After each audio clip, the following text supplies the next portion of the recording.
বিয়ের উপযুক্ত সময় যদি বিয়ে করান যায়, এই ছেলে মেয়ে অন্যায় করবে? ছেলের বয়স 25 বছর, মোবাইল নিয়ে ড্যাং ড্যাং করে হাঁটতেছে, মোবাইল দেখে দেখে পাশা একবার শুকুয়া গেছে। ছেলে বিয়ে করবে, স্যার বাপ বিয়ে করে না, কাই বিয়ে করাও না কে, কাউ নিজ পায়ে দাঁড়ায়। তো তোমার ও নিজ পায়ে দাঁড়ায় না, তোমার পায়ে হাতে? হ্যাঁ, কেন কামাই রুদি জানে না? না, রিজিকের চেয়ারম্যান তোমাকে মানা দিছে। রিজিকের মালিক কে? যখন কে? আপনার আমার ছেলেকে এই দুনিয়ায় পাঠানোর 50,000 বছর আগে আল্লাহ রিজিক দিছে, তারপরে আল্লাহ মানুষকে পাঠাইছে। সুবহানাল্লাহ, একটু জোরে কর।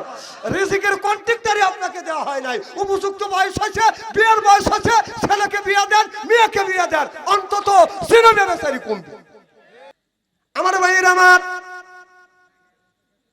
একটা মেশিন যদি কেউ বাদান তৈরি করে, মোবাইল যদি কেউ বাদান তৈরি করছে, এই মোবাইল আপনার কোন জায়গা টিভি দিলে মোবাইলটা বাদান ভাইব্রেশন হবে, মোবাইল কোন জায়গা টিভি দিলে এটা সাইলেন্স হবে, কোন জায়গা টিভি দিলে বাদান আপনার সেটা ওপেন হয়ে যাবে, কোন জায়গা টিভি দিলে বাদান ছবি আসবে, কোন জায়গা টিভি দিলে বাদান অডিও আসবে। আপনার ছবির জায়গা যদি অডিও, আপনি ছবি আনতে চান, অডিও যদি টিভি দেন বাদান ছবি কি আসবে? এটা তো খুব ভালো বুঝলে। যেই যুবকদের কাছে আছে বাদান টাচ ফোন, ভালো থাকে না ওদের মন। যেই যুবকের নাই বাদান অর্থ, প্রেমে খায়া গেছে বাদান ব্যর্থ, প্রেম করে খাইছে বাদান ছাকা হয়ে গেছে বাদান বাঁকা, রাগ করে চলে যায় ঢাকা। এখন তো ঠিক কবি, তাহলে বোঝা গেল এর মধ্যে আমরা জড়িত আছি। এই মোবাইল এসে দেশটাকে জাহান্নামের দ্বার প্রান্তরে নিয়ে গেছে। জানেন মোবাইল কত ক্ষতি করছে? এই যুবক, কি মতো আসলে হ্যাঁ মতো এক মাহফিলে এরকম টুবুর টুবুর করলে ভালো লাগে নাকি?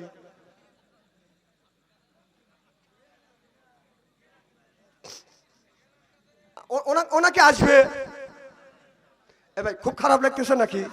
আমি যদি আর ঘন্টা খানি আলোচনা করি, শোনার জন্য রাজি আছেন তো? হাত তুলে দেখান তো, দেখে রাগ করবেন কারা কারা? না না, আপনাদের মন মানুষটা খুব ভালো আছে। যারা হাত তুলছেন, হুজুর তুলছেন এই মোহাব্বতে তুলছেন, আর যারা তোলেন নাই বুঝে তোলেন নাই, অতএব দুই দলই ঠিক আছে। আমার ওয়াজ থেকেও যদি আপনারা তাবুর টুবুর করেন, তাহলে কি ওয়াজ শুনবেন? কোন এই যে মোবাইলের ওয়াজ কেবল শুরু করছি। আহা, এই মোবাইল জাহান্নামে নেওয়ার জন্য মোবাইলে যথেষ্ট। কথা কোন? আর যদি ভালো কাজে, যদি ভালো পদ্ধতিতে ইউজ করেন, তাহলে জান্নাতে নেওয়ার জন্য যথেষ্ট। তা আমার মনে হয় যারা এই মোবাইল ফোন তৈরি করেছিল, তারা ভালো মানুষের মঙ্গলের জন্য, কল্যাণের জন্য তৈরি করেছিল, কিন্তু আমরা সেই জিনিসটা বানাইছি, সেই জিনিসটা চালাচ্ছি জাহান্নামের জন্য। কতক্ষণ? এই যে চায়নাওয়ালারা সাপ মারার জন্য চায়না জাল তৈরি করছিল। বাঙালি এমন চালাক, এই বাঙালি চায়না জাল বানা আর মাছের ডিম পর্যন্ত নষ্ট করতেছে। চায়নারা দুঃখ প্রকাশ করে যে হায় রে, আমরা সাপ নির্মূল করবার জন্য, সাপ ধরার জন্য আমি এই জাল বানাইছি, আর বাঙালিরা এই জাল রিসার্চ গবেষণা করে ওরা মাছ তো দূরের কথা, মাছের ডিম পর্যন্ত শেষ করে দিচ্ছে। ইসেকে মাঝে মাঝে ধরে ধরে পড়া সরকারের তো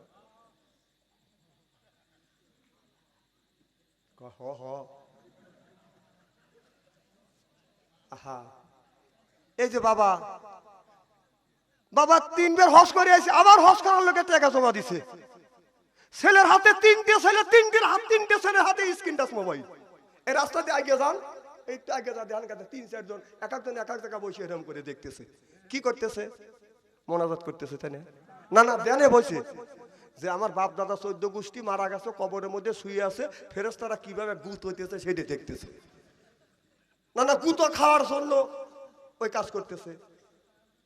বাপ মারা গেছে, বাপ যদি নেকির কাজ করেও যায়, ওই ছেলে মোবাইলের মধ্যে যত খারাপ আকাম কুকাম খারাপ কাজ করবে, এই পাপ 3 ভাগে ভাগ করা হবে।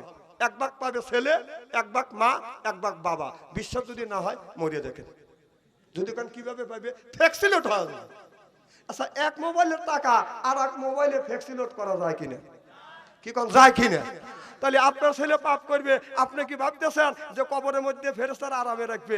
আপনার ছেলে পাপ করবে, ফ্যাক্টরিটা হাউস চলে যাবে, নতুন নতুন ফেরেশতা কবরের মধ্যে খালি গুত হইবে। বিশ্বাস যদি না হয় মরিয়ে দেখেন। ভাইজান রাগ করতেছেন, আপনি থাকবেন না তো ইনশাল্লাহ? আর হবে একটা যেরকম অতিথি, আমার অতিথি ভাই থাকবে ইনশাল্লাহ, যেরকম মার হবো। খুব কি খারাপ লাগতেছে ভাইজান? আমি ভালোর জন্য বলতেছি, ভালোর জন্য। এই যে ছেলেরা শীতের দিনে দেখছি লেপের মধ্যে যে মাথা দুইটা বানায়, মাথা এই লেপ করে কি পায়ের আঙুলের সাথে লাগায়া আঁঠু উঁচু করে দিয়া আর লেপ নিচে দেয়, দিয়ে মাঝখানে ফাঁকা এরকম মোনাজাত করে কোরআন শরীফ পড়তেছে। কি করতেছে? আর বাবা তিনটে ছেলের হাতে তিনটে তাস ফোন দিছে, ছেলে 9টার মধ্যে যায়, রাত 9টার সময় লেপের মধ্যে যায় আপনার এরকম করে মোনাজাত ধরছে, রাত 3:30 পর্যন্ত রয়েছে। বাবা মসজিদের আগের কাতারে যা নামাজ পড়ে মোনাজাত করে বলে রব্বানা জালাল্লাহ করে ব্যবহার। তোর ছেলের ইমু আর ওই টাচ মোবাইল বন্ধ কর, স্ত্রী করে ছেড়ে দেবো আজকে। বাবা সারা বাংলাদেশ ঘুরি বাঠো মোবাইল নিয়ে, আমার টাচ মোবাইল লাগে না। আর তোমার ছেলের কালিয়া জিরের গন্ধ যায় নাই, তার কাছে স্ক্রিন টাচ মোবাইল দিয়ে তুমি মসজিদের মধ্যে ফ্যাক ফ্যাক করে ব্যবহারতে চাও, তাহলে তুমি কত বড় যাই দিয়ে।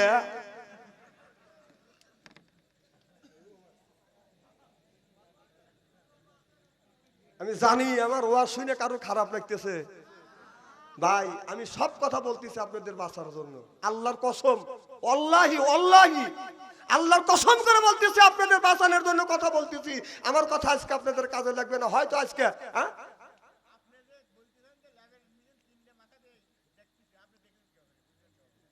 আমি তো কানা কার ভাই? এর বাবা অনেক। আরে আমার নাতি বুদ্ধি ভাই বাঁচতে নিজে ঠিক সেইটা বলতেছি, না দেখে কি আন্দাজে আমি কথা বলি নাকি? উনি দিছে আর কথাটা ওনার লাগছে, আজকে ওয়াজ লাগিয়ে গেছে, মাথা পাড়তে জোর কর।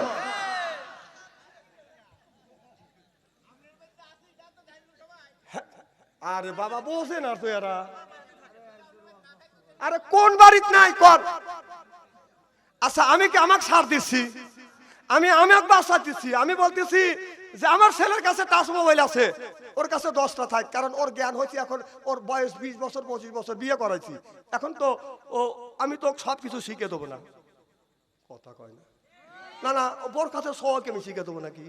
কারণ ওর তো জ্ঞান হয়েছে, এখন ওর জ্ঞান হয়েছে, ও টাচ মোবাইল লিখ না বাঠো মোবাইল লিখ, ও খারাপ কাজ করবে, ও খারাপ কাজ করবে, ও পাপের ভাগে ওই হবে, আমি হব না। কারণ আমি অল্প বয়সে দিই নেই। যে ছেলের বয়স 12 বছর 9 বছরে মেয়ে 6 আর 13 বছরের ছেলের সাথে টাচ মোবাইল দিয়ে ফ্যাক ফ্যাক করে ব্যবহার আর মানুষের ভুল ধরো।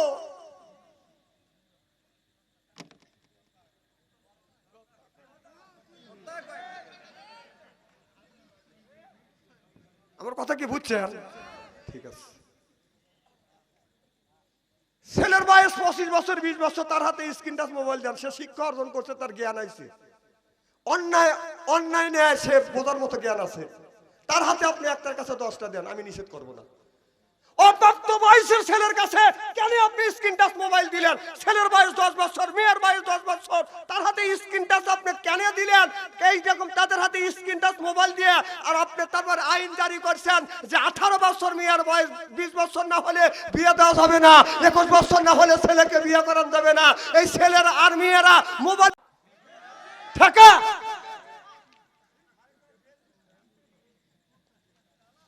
আল্লাহ আইন করে দিল। এদিক তাকান, আল্লাহ আইন করে দিয়েছে আপনার ছেলের বয়স যদি 15 বছর হয়, সে যদি উপযুক্ত হয়, সে যদি বিয়ে করতে চায়, তাড়াতাড়ি বিয়ে করা, তাড়াতাড়ি বিয়ে করা, এটা আল্লাহ রাসূলের আইন। আর আপনি আইন করলেন টাচ মোবাইল তুলে দিলেন, অন্যায় জিনা করার জিনিস হাতে তুলে দিয়ে আপনি আইন জারি করলেন যে আপনার যারা জিনা ব্যবচারী করবে, আপনার দর্শন করবে, জিনা ব্যবচারী করবে, তাদেরকে ফাঁস দেওয়া হবে। এই আইন জারি করলেন। বিলে কাছে শুটকি মাছ রাখা, বিলে যদি বলা 10 বিলে শুটকি মাছ তোর কাছে রাখছে, যদি খাস তাহলে 10টা বেতের বাড়ি মারবো। আচ্ছা 10টা যদি লাঠিতে বাড়ি দেওয়া যায়, এক বাড়িতে তো মেয়াও, তা 10টা আইন জারি করলে ওই ভয়ে কি বিড়াল আপনার পরের দিন ঘরে দরজা খোলা রাখছেন, তারপরে হ্যাঁ শুটকি মাছও রাখছেন, বিড়াল চুপ থাকবে না যা খাবে? বাহ, আপনি জিনা করার জিনিস হাতে তুলেও দিলেন, আবার করলেন, অন্যায় করলে আবার ফাঁসি তো দেন, কি বিচার আপনার? তাহলে বিচার মানতে হবে কার? যখন কার? তাহলে আল্লাহর বিচার হচ্ছে আপনার ছেলের বয়স যদি 15 বছর হয়, সে যদি বিয়ের উপযুক্ত হয়, বিয়ে যদি করতে চায়, তাকে বিয়ে করা দেন, তাকে জিনার হাত থেকে বাঁচান। মেয়ের বয়স যদি 10 বছর 12 বছর হয়, সে যদি বিয়ের উপযুক্ত হয়, সে যদি বিয়ে করতে চায়, তাকে তাড়াতাড়ি বিয়ে দেন। এ হুকুম কার? যখন কার? তাহলে এইরকম যদি আপনার এইরকম সময় বিয়ের উপযুক্ত সময় যদি বিয়ে করান যায়, এই ছেলে মেয়ে অন্যায় করবে? ছেলের বয়স 25 বছর, মোবাইল নিয়ে ড্যাং ড্যাং করে হাঁটতেছে, মোবাইল দেখে দেখে পাশা একবার শুকুয়া গেছে। ছেলে বিয়ে করবে, বাপ বিয়ে করে না, কাই বিয়ে করাও না কে? কা ও নিজ পায়ে দাঁড়ায়। তো তোমার ও নিজ পায়ে দাঁড়ায় না, তোমার পায়ে হাঁটে? হ্যাঁ, কেন কামাই রুদি জানে না? না, রিজিকের চেয়ারম্যান তোমাকে মানা দিছে। রিজিকের মালিক কে? যখন কে? আপনার আমার ছেলেকে এই দুনিয়ায় পাঠানোর 50,000 বছর আগে আল্লাহ রিজিক দিছে, তারপরে আল্লাহ মানুষকে পাঠাইছে। সুবহানাল্লাহ, একটু জোরে কর। রিজিকের কন্ট্রাক্টরই আপনাকে দেওয়া হয় নাই। উপযুক্ত বয়স হয়েছে, বিয়ের বয়স হয়েছে, ছেলেকে বিয়ে দেন, মেয়েকে বিয়ে দেন, অন্তত জিনা ব্যবসায়ী কমবে। ভাই নিজ পেলে মাথা দিলেন, কে দিক তাকান? আলেমের চেহারার দিকে তাকালে সগিরে গুন্ডাল্লাহ মাফ করে দেন। সুবহানাল্লাহ, একটু জোরে কর। আমি কি আপনাকে উদ্দেশ্য করে কোনো কথা বলছি নাকি? তেনা আপনি শরম করে নিজ পেলে মাথা দিলেন। আপনি নিজ পেলে মাথা দিলে আমি কোনো কষ্ট পাবো?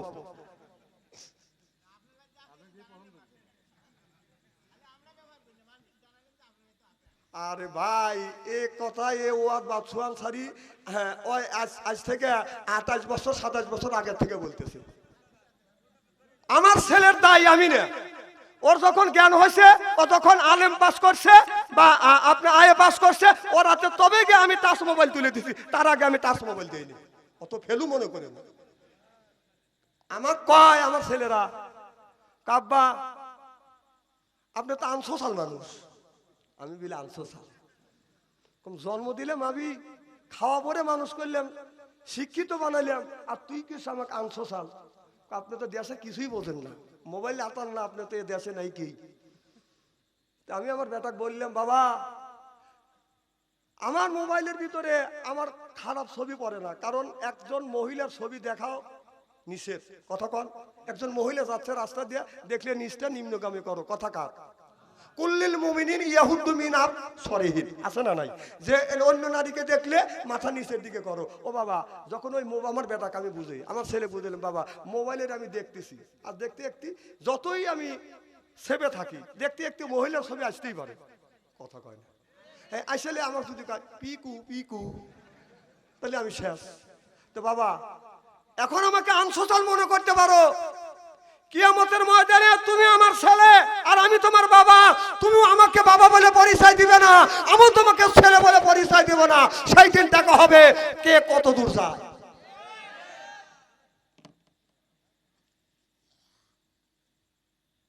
ছেলে ও 10টা কিনুক গো। আমি শুনছি নাকি আমার 2 নম্বর ছেলের কাছে 3-4টা টাচফোন। আমি বললাম এত ফোন কে? আরেকজনের কাছে শুনলাম যে সে নাকি ব্যবসা করে। আবার শুনতেছি নাকি যে মোবাইলের দোকান দিছে। তাহলে আমি কি করবো কর? ব্যবসা এসে গেছে। মার হবার তো জোর কর। খুব খারাপ লাগতেছে নাকি? মার হবা কন? ইস্তেরি হচ্ছে তো, উঠে সময় পেলাম না। আর হিসেবে আমাকে ইস্তেরি করে।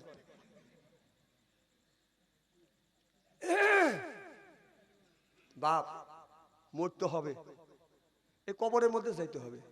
কত মানুষ চলে গেল আর ফিরে আসছে না। এ দুনিয়ায় যতই করো আপনার, মরে গেলে সবই হবে বেগানা। মরে গেলে সবই হবে বেগানা। আমার ভাইয়ের আমার,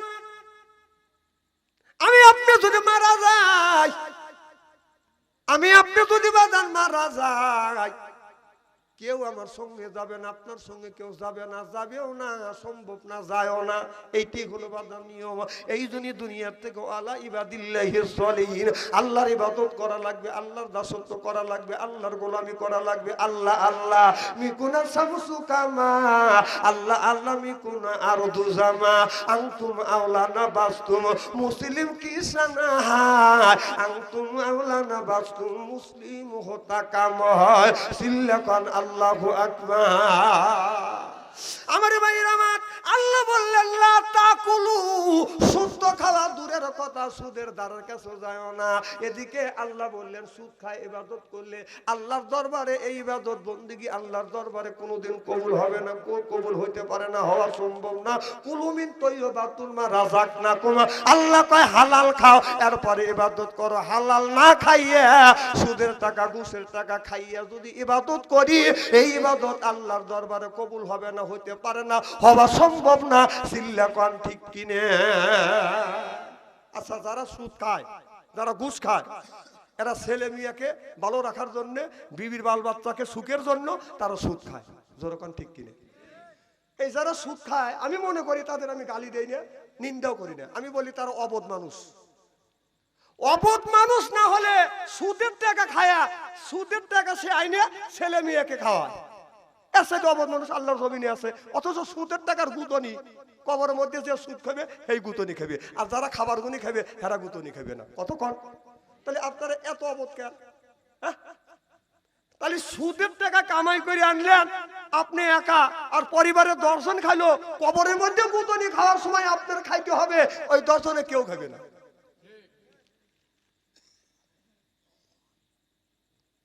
একজন লোক সুদ খায়, বোর কাছে যা করতেছে, বউ ভাই করতেছে, ভাই তুমি যে সুদ খাও, গুতনি যে কবরের মধ্যে গুতনি আছে, তোমার বউ বাল বাচ্চাকে ভাগ করে নিবে। যে বোর কাছে জিজ্ঞেস করছে, বউ কা নেবই তো, কথা বুঝতেছেন না? তে ভাই যা বলতেছে, তুই পীরের কাছে যা মুড়ি দছিস আর ফতুয়া দিস, আমি যা করবো বাকি তোর ভাবি আছে। ভাই মরে গেলে মানুষ ভূত হয়। তাহলে কি করবো? তুমি মরার ভান ধরো, যা করা লাগে আমি করবো। তখন মরার ভান ধরছে, যা করতেছে, আমাকে সাপে কামড় দিছে রে, আমি মইরে গেছি। ওই যে বেড়া বেড়া গ্রামের গফুর ভাই সাপের জানা জানে রে নাই, ওই যে বুদ্ধি করে পাওয়া গেছে। তখন গফুরে ডাক দিলেছে, তাড়াতাড়ি এসে তুমি সাপের জানা জানো? কয় হ্যাঁ। আচ্ছা, হাত মাত ধরিয়া ওই যে মিশে মিশে, কথা বুঝতেছেন না, লারিন মারি টিপে টিপে কয় যে এটা খুব কঠিন, তে আগে আসে, এই রুগী বাঁচাতে পারবো আমি, তাড়াতাড়ি বাঁচান। ছেলেও কয় বাঁচান, বউ কয় বাঁচান। এবার আপনার ওই আপনার রুগীর গায়ে হাত দিয়ে মন্ত্র করে ফু দিয়ে বিষ আমার হাতে উঠে গেছে। তবে ছেলের বাপ, বাপের এই লোকের ছেলেকে, ছেলে বলতেছে আমি আসো, এই বিষ এখন আমার হাতে তুলছি, এই বিষ আমি তোমার যদি ছাড়িয়ে দেই, তোমার শরীরে যদি ওঠে, তোমার আব্বা বাঁচে যাবে, তুমি মরতেও পারো বাঁচতেও পারো, তবে মরার সম্ভাবনাই বেশি। ছেলে লাভ দিয়ে ফাঁকে যাওয়া, বাপ মরছে মরি থাকি, নতুন করে আমি মরবি চাই।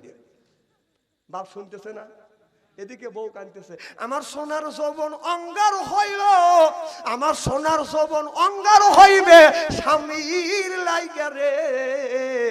গফুর বলতেছে, ভাবি যৌবন অঙ্গার করা লাগবে না, এদিকে এই যে বিষ আমার হাতে উঠে গেছে, এই বিষ হাতে উঠছে, ভাই এখন চিন্তা হওয়া যাবে, এই বিষ আপনার গায়ে যখন ছাড়িয়ে দেবো ভাই চিন্তা হবে, তবে আপনি বাঁচতেও পারেন মরতেও পারেন, তবে মরার সম্ভাবনা বেশি।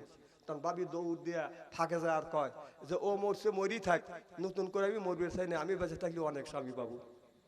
তখন লোকটা লাভ দিয়ে উঠে, মোসর দিয়ে উঠে, চুল মেরে ধরে কয়, এই যাস করে, একটু আগে বলছিলি কেন, এখন কোচ কি? ভাই যান, আমি এইটি বুঝাতে চাচ্ছি যে সুদ খেলেন আপনি একা, আপনি সুদের টাকা আইনে 10 জনকে ভাগাভাগি করে খাওয়াইলেন, কবরের মধ্যে গুতোগুতি খাওয়া লাগবে আপনার, আপনার ছেলে মেয়ে কেউ এইটার ভাগী হবে না, হবেও না। যখন ঠিক কিনে?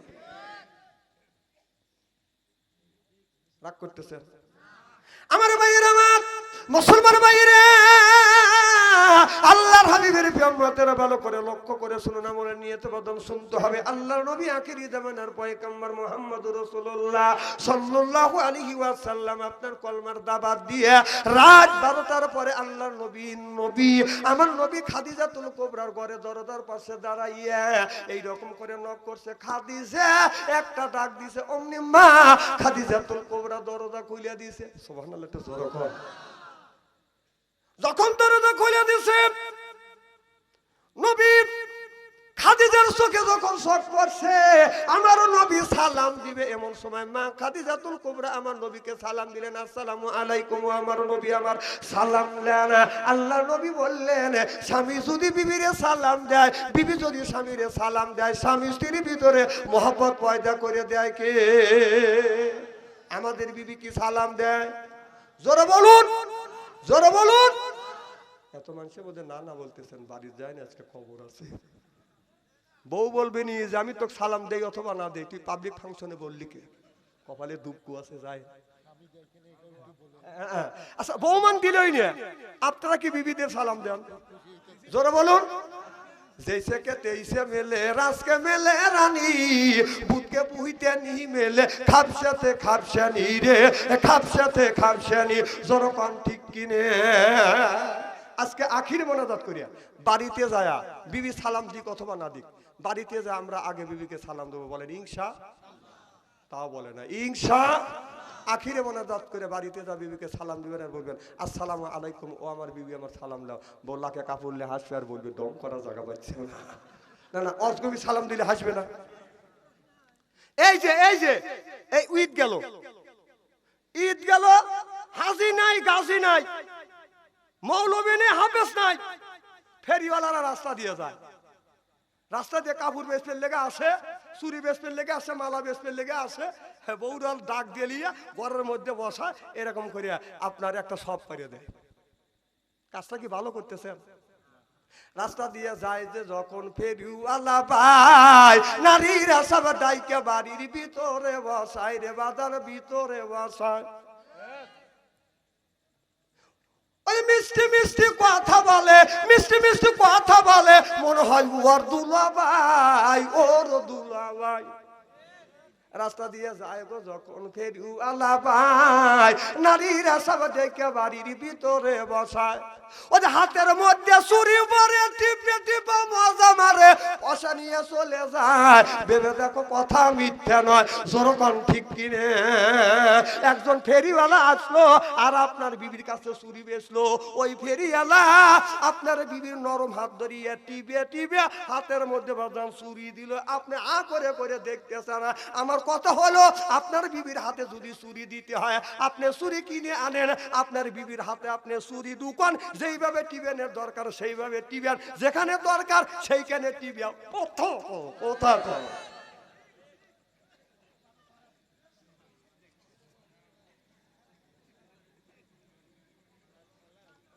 কি ভাই খারাপ বলতেছি নাকি কাজটা করলেন কি হ্যাঁ ফেরিওয়ালা কাপড় নিয়ে আসে তোমার ভাই না চুরিওয়ালা আসে তোমার ভাই না তোমার বউ সব পারে দেয় আর তুমি ওকে দাও ঢুকো জিনিসটা ঢুকছে কোথায় বুঝতেছেন কি আপনারা চিন্তা করতেছে এই হুজুর আনলো কারা সব কথা বলতেছে আপনাদের বাঁচার জন্য আমি জানি জীবনে আমাকে এই এলাকায় আসবেন না তবে আমি আসবো না দরকারও নাই তবে সুযোগ যখন পাইছি আজকে ইস্তেরি করে ছেড়ে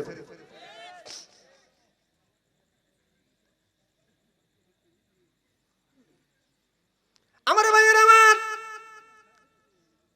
এদিক তাকান কালকে তাফসীর করবেন চাষতলে আজকে হবে ওয়াজ কালকে তাফসীর হবে স্টলে টলে বাম হাত দিয়ে চা খাবে ডান হাত দিয়ে সিগারেট টানতে বলবে আরে কত হুজুর দেখলাম রে না কয়টা হুজুর ছয় মাসে আর কয়টা হুজুর দেখছে একটা তো জন্মা দেখো নাই আর তুমি তো হও নাই কে হুজুর কারে তো বদলাম চাষতলে দা ঠিক মতো তাফসীর করবে দেন কত লোক কাল আমার বিপক্ষে যাবে কি ভাই কথা খারাপ বলতেছি নাকি নারায়ণ তাকবীর আজকে আরো যদি ঘন্টাখানে আলোচনা করি আসান তো ইনশাআল্লাহ ওয়াজের কাছেই যাইনি আমি এখন শুরু করব ইনশাআল্লাহ আমার ভাইয়ের আমার আল্লাহর নবী বললেন খাদিজা আমি রাত তোমার ঘরে দরজার কাছে আসছি রে বিবি, একটা ডাকের বেশি দুইটা ডাক দেনে। এ বিবি, বিবি রে, একটা ডাকের বেশি দুইটা ডাক দেনে, তুমি কি ঘুমাও না? মা খাদিজাতুল কুবরা বলে, ইয়া রাসূলুল্লাহ, ইয়া হাবিবাল্লাহ, আপনার আগে তিনটা স্বামী সংসার করেছে, এইরকম কোনোদিন হয় নাই। ও নবীজি, যতদিন ধরে আপনার সাথে ঘর সংসার করতেছি, আল্লাহর কসম করে বললাম গো নবীজি, আপনার আগে কোনোদিন এই পিঠ লাগাইয়া বিছানায় আমি ঘুমাতে যাইনি, যতক্ষণ পর্যন্ত আপনি না আসেন। আপনার আগে আমি বিছানায় পিঠ লাগাই নাই, যতক্ষণ পর্যন্ত বাড়িতে না আসেন। দাঁড়াইয়া দাঁড়াইয়া আপনার জন্য আমি অপেক্ষা করি। চিল্লা কান আল্লাহু আকবার। নবীজা এক ডাক দেয়া দরজা খুলে। আর আমাদের খাদিজা বেড়া বাজার থেকে আসবেন, রাত 12টার সময় এসে ডাক দিবেন, খাদিজা, খবর নাই। ও খাদিজা, শব্দ নাই। ও খাদিজা, একই একই।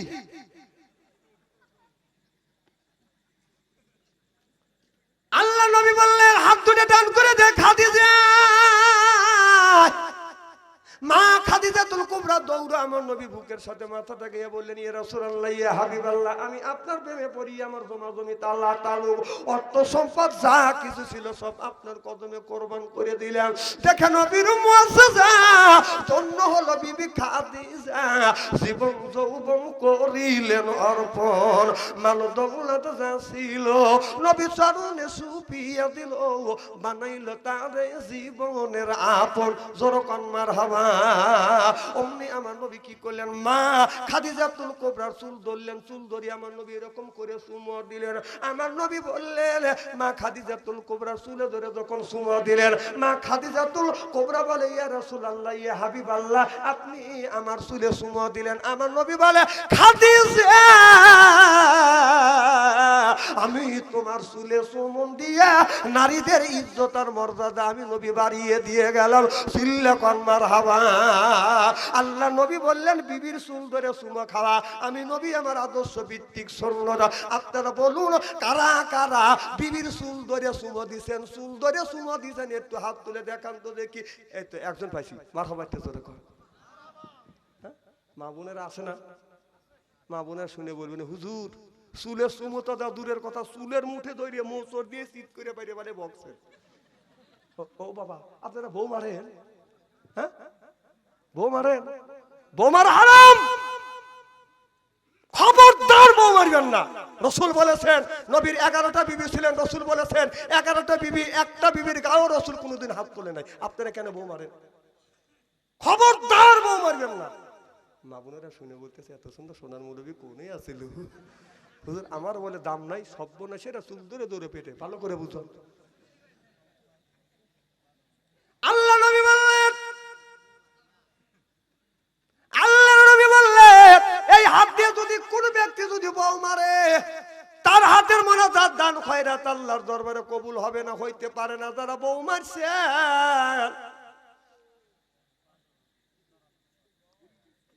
আহা ভাই, বউ মারবেন কেন? বউ মারেন না। দেখেন, এই বউক আপনি জীবনে দেখেন নাই, তার বাড়ি 50 মাইল ফাঁকে, সে মা বাবা ভাই বোন আত্মীয় স্বজন ছাড়িয়ে কবুল বলে আপনার সাথে ঘর সংসার করতেছে, আর আপনি সেই বউ মারেন। মা বোনের এই হুজুরেরই দরকার।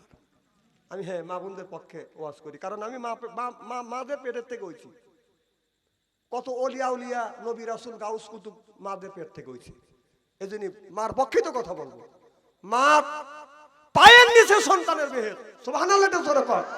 খবরদার বউ মারবেন না।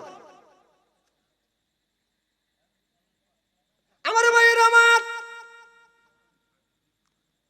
এক হাদিস শরীফের মধ্যে আছে, এক মহিলা বলে, হুজুর আমার স্বামী আমাকে মারছে, এখন কি করা যায়? আমি বললাম, মা তোমার স্বামী তোমাকে যদি মাইরিয়া থাকে, মা হাদিস শরীফের মধ্যে আছে, স্বামী যদি তোমাকে মাইরিয়া থাকে, ও মা যেই হাত দিয়ে তোমার স্বামী তোমাকে মারছে, তোমার শরীরের যেই জায়গা লাগছে ওই জায়গাটা চিহ্ন করে রাখো মা।